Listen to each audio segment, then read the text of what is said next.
Hi friends, మీరు చూస్తున్న sugarless RNR ఒక వేరియంట్. దీనికి ముందు కొడుతున్నాం, పూర్తి డీటెయిల్స్ పెడతా చూడండి. ఏ ముందు ఎందుకు పనిచేస్తుంది అనేది. ఈ అదామా నుండి కస్టోడియా ప్రీమియం అనేది ఇది ఎందుకు పనిచేస్తుంది అంటే, వడ్లు షైనింగ్ రావడానికి, అలాగే గింజ బరువుగా ఉండడానికి, పుష్టిగా గింజ రావడానికి, ఇంకేదైనా ఆకుల మీద ఫంగిస్ వస్తుంది కదండి, ఫంగిసైడ్. ఇది ఫంగిసైడ్కి బాగా పనిచేస్తుంది. అంతకుముందు కస్టోడియా అని ఉండింది, ఇప్పుడు లేబుల్ మార్చి మైక్రాన్ టెక్నాలజీ అని చెప్పి కొత్తగా ఈ విధంగా వదిలారు. ఇది షుగర్లెస్ 2 ఎకరాలు. దీనికి ఈ కస్టోడియా తీసుకోవడం జరిగింది. దీంతోపాటు ఇక్కడ గమనిస్తే కంకి కింద తెల్లగా పీచుగా అయిపోతున్నాయి గింజలు అనేవి. ఇది నల్లి ఒత్తడం వల్ల అంట. ఇది నాకు తెలుసు, ఆల్రెడీ పోయిన తడవ వెయిన్ని వదిలేస్తే దాంట్లో కూడా ఇలాగే వచ్చింది. దీనికి నల్లికి సంబంధించి అదామా నుండే ఓరామైట్, అది కూడా చూపిస్తా చూడండి. ఇదే అది ఓరామైట్ నల్లికి. ఇది 2 ఎకరాలకి, ఇది కూడా 2 ఎకరాలకే తీసుకున్నాను.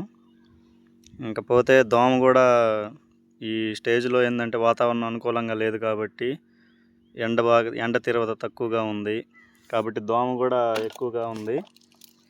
దానికి వచ్చి ఆల్రెడీ మనం వీడియోలు చూసుంటారు, డామినేటర్ అల్ట్రా. దోమకి దీని డామినేషన్ చాలా బాగా పనిచేస్తుంది. ఇది 1 ఎకరాకి 2 ప్యాకెట్లు తీసుకున్నాను. ఇంకో ప్యాకెట్ ఇక్కడే ఉంది.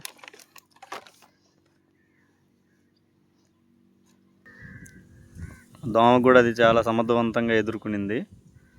దీంతో పాటుగా ఈ ప్లాంటోమైసిన్, ఈ హిందుస్థాన్ నుండి అగ్రోమైసిన్ ప్యాకెట్లు. ఇది ఎందుకు యాంటీబయాటిక్. ఇది ఆల్రెడీ మన దాంట్లో బిఎల్బి వచ్చిందని చెప్పి ఆల్రెడీ వీడియోస్ పెట్టున్నాను. దానికి సంబంధించి అటువంటి ఏదైనా తెగుళ్ళు ఏదైనా ఉన్నా యాంటీబయాటిక్గా పనిచేస్తుంది అంటే దీన్ని కూడా ఈ 2 ఒక దాంట్లో కలుపుకోవడం జరిగింది. ఈ 2 ఒక దాంట్లో కలుపుకోవడం జరిగింది. దోమ ముందు ప్లాంటోమైసిన్ ఒక దాంట్లో, ఇన్సెక్టిసైడ్ ఫంగిసైడ్ ఒక దాంట్లో కలుపుకోవడం జరిగింది. ఇప్పటికైతే అన్నీ బాగానే ఉన్నాయి. నేను వాడే పని చేస్తుంది అంటేనే వీడియోస్ పెడుతున్నాను, పని చేయలేదంటే అది పని చేయలేదనే చెప్తున్నాను. ఎక్కువ నేను షణ్ముఖాయే వాడేది. ఇది ఎవరు షణ్ముఖ వాళ్ళ దాంట్లో స్టాక్ లేదు కాబట్టి ఇదే వాడుతున్నా. ఇది బిఎల్బి వచ్చినప్పుడు ఇసుకలో కలిపి మాస్టర్ క్రాఫ్ అనే ఒక కెమికల్ చల్లి ఉన్నాం దీనికి. ఆ వీడియో నా దగ్గర డిలీట్ అయిపోయింది, అది కూడా చూసి పెడతాను చూడండి. బిఎల్బి వచ్చినప్పుడు స్ప్రేయింగ్ మటుకు అస్సలు చేయకూడదు. అది మాస్టర్ క్రాఫ్ అనేది వడ్లన్నీ నల్లగా అయిపోతాయంట. నాకు తెలియక 2 ఎకరాలు చేశాను. ప్రస్తుతానికి ఇంకా అదేమి అనుకోలేదు. ముందు తీసిన ఎండు మొత్తం నల్లంగా అయిపోయి ఉంది. ఇప్పుడు వచ్చే వరకు బాగానే ఉన్నాయి, అది కొంచెం గమనించాలా.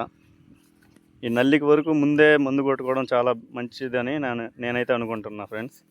చూడండి, కొంచెం లేట్ అయింది. ముందే కొట్టాను నేనేమో నల్లికి, ఒమెట్టి కొట్టున్నాను. ఇంకా ఒక 10 డేస్ ముందు కొట్టాలా. ఇలాగ చూడండి, ఎంత తెల్లగా, అంతా చేనంతా ఇలాగే ఉంది. కొంచెం గమనించి కొట్టుకోండి. నల్లి నష్టం చాలా ఎక్కువగా ఉంటుంది.